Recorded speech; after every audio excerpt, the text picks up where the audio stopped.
لا يا كابتن، الحمد لله. انا يعني بشكر ربنا، الفضل طبعا لربنا اول حاجه، وبعد كده للناس اللي هم في النادي المصري، شعب بورسعيد، اللي طبعا الواحد بيكون كل احترام وكل ادب.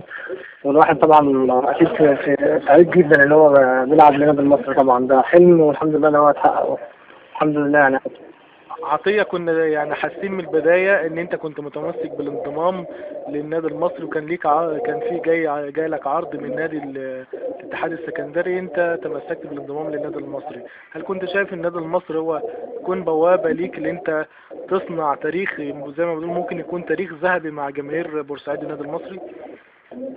طبعا حضرتك زي ما قلت كده، انا كان جاي لي من الاتحاد، وكنت قعدت مع الناس هناك، وكان اول مصر اصلا، فانا فضلت النادي المصري على نادي الاتحاد.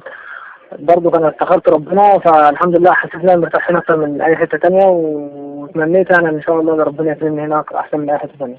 طب قول لي، يعني بعد ما حرزت الهدفين ويعني بصيت في عيون الجماهير، شفت جماهير سعيدة، ايه اللي انت حسيته بعد ده وبعد الفوز ده كمان؟ ايه اللي انت حسيته؟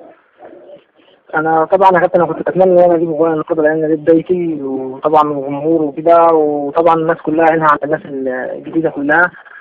وبعدين انا فيرود، فمطلوب مني اجيب جوان، فكان عليها ضغوط، بس الحمد لله ربنا كرمني وقدرت اخد الهدفين، وطبعا كنت سعيد جدا جدا بيهم. والحمد لله بشكر ربنا وبفضله طبعا، الحمد لله. عطية، شايف منذ انضمامك للنادي المصري هل حسيت بصعوبات من البداية، حيث ان انت تتأقلم مع اجواء بورسعيد واللعيبة، ولا انت شايف ان الامور عادية وانت حاسس وسط زمايلك وسط اخواتك اللي انت بتمرن معاهم بقالك فترة؟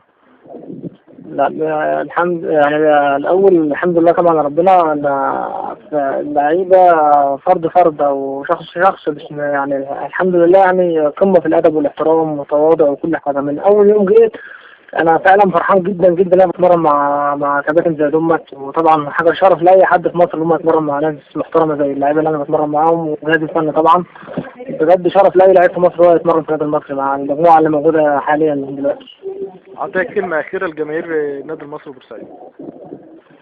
يعني ان شاء الله ربنا يكرم بس السنه دي، والدوري يتلعب ان شاء الله كده، وان شاء الله ربنا يكرمنا هم وفينا كده على طول ان شاء الله، ونعمل حاجه كويسه ان شاء الله. النادي المصري النهارده تليق باسمه في الدوري الممتاز ان شاء الله.